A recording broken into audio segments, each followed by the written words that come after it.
Telecaster Deluxe here from I think 1978 based on this date code. I'm not going to pull the neck. Any date codes that were in the body were long ago chiseled out, which is always fun.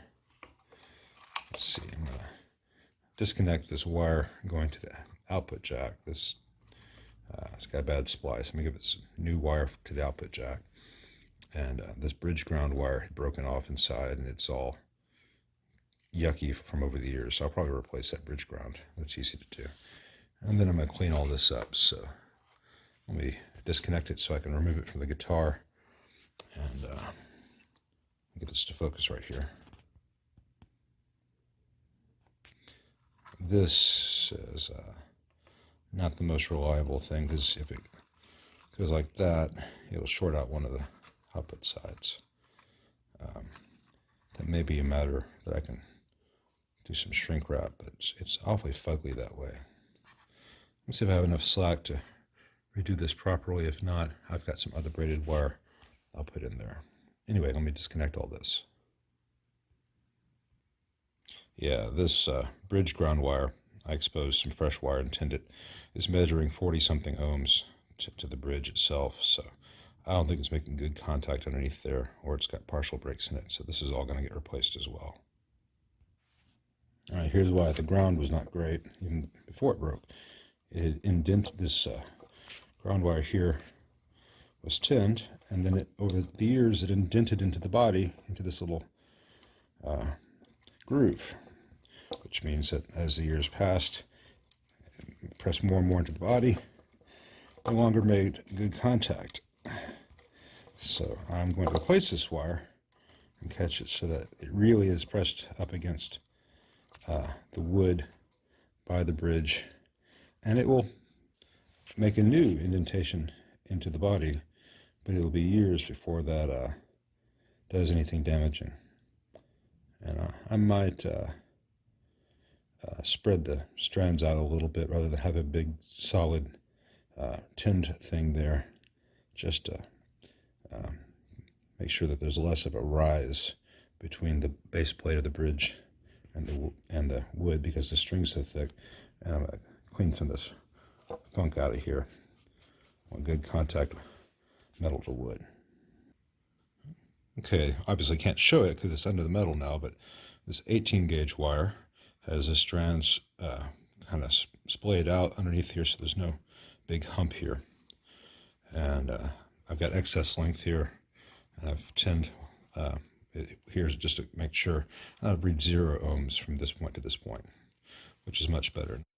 All right, on this bridge, I've got it all back in place, but when I was putting it back in place, this screw started free spinning, the one into the body. So I'm going to take this back off in a little bit and reinforce that screw hole with some shaved bits of hardwood and some tight bond.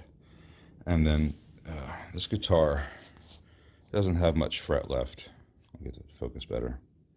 So next time it goes in for major service, it'll probably be for a refret, at which point all 3 of these can be drilled out and some good maple or other real hardwood dowels put in and re-drilled.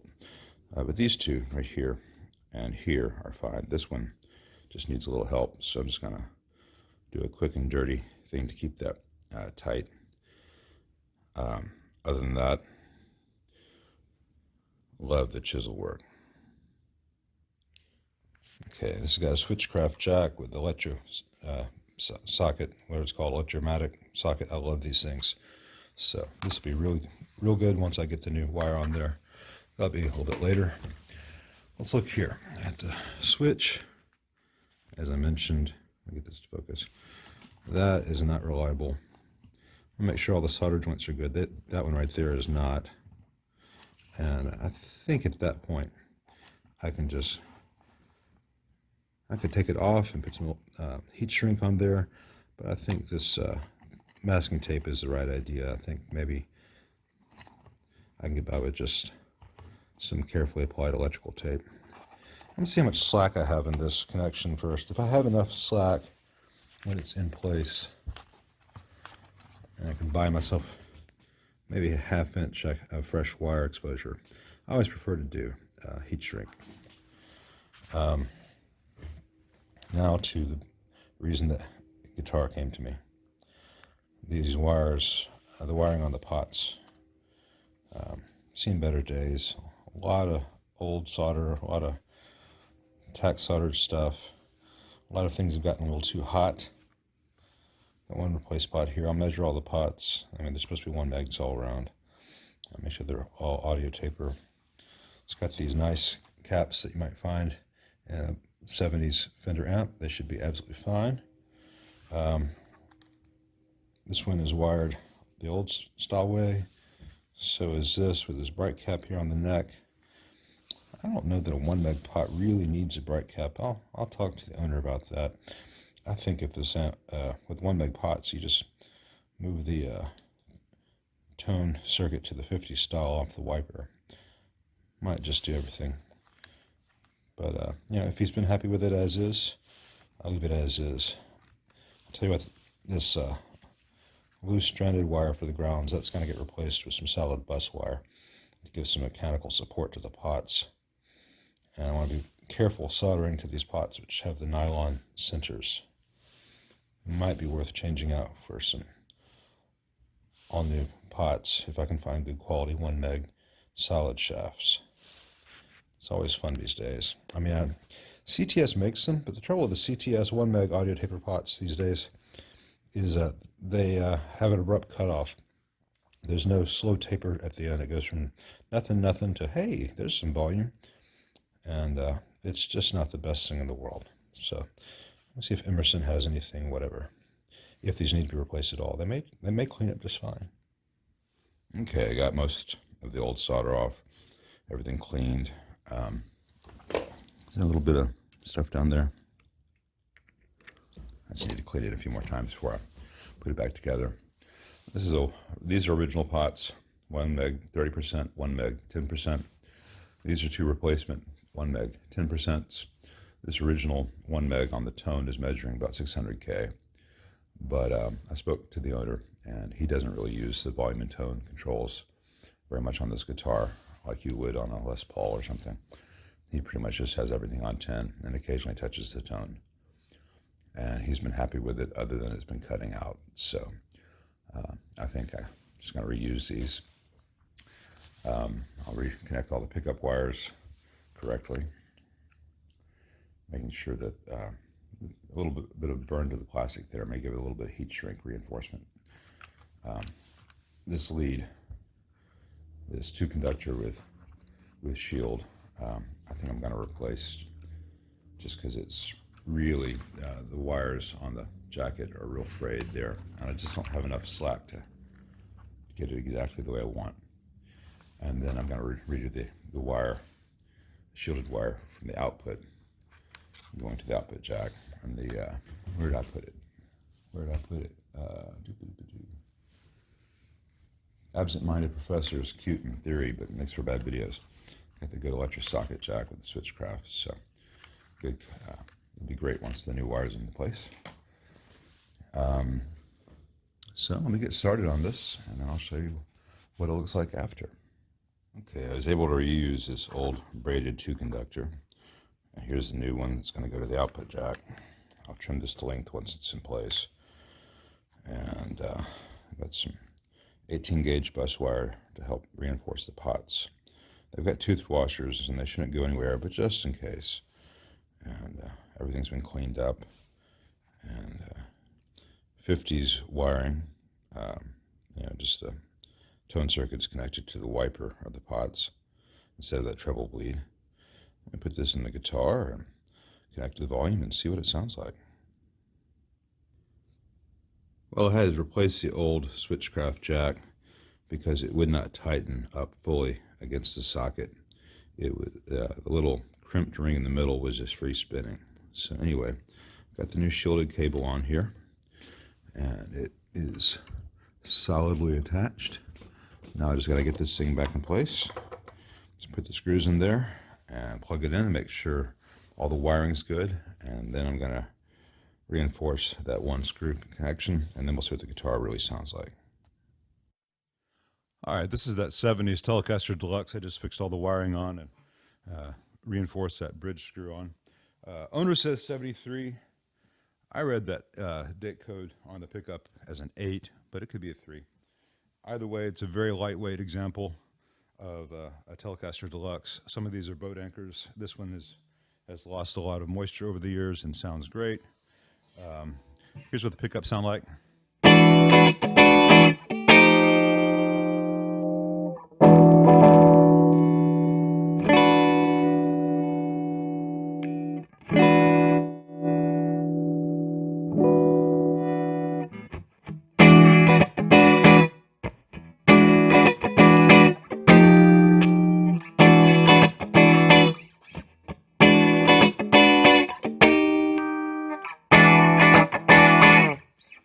This is running through the 63 concert, which is still here because we're waiting for some new speakers to come in for it.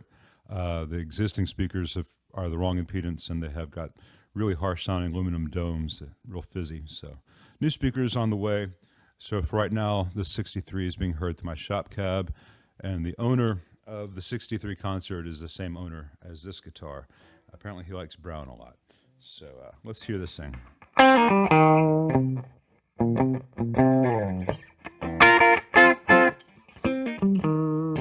There it is in the middle position.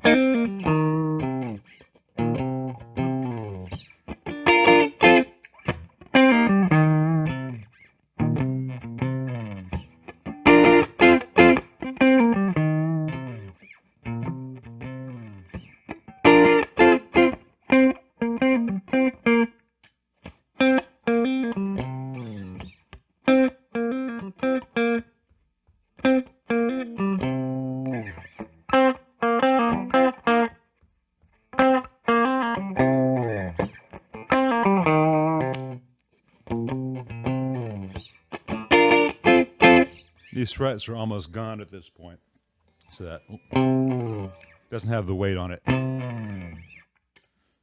Can't have a Telecaster Deluxe and not try some Keef.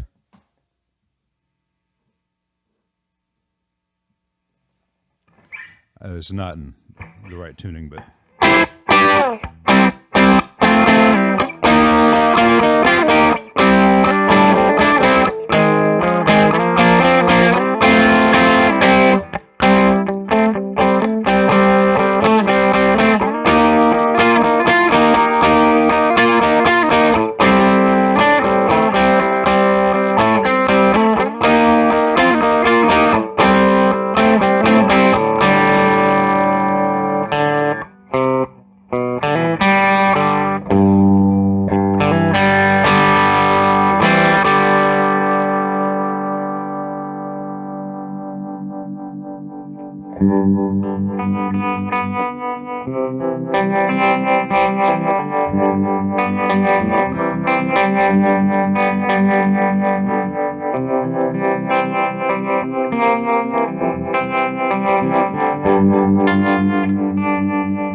Anyway, it's not the brown sound people think of, but it's a really great brown sound.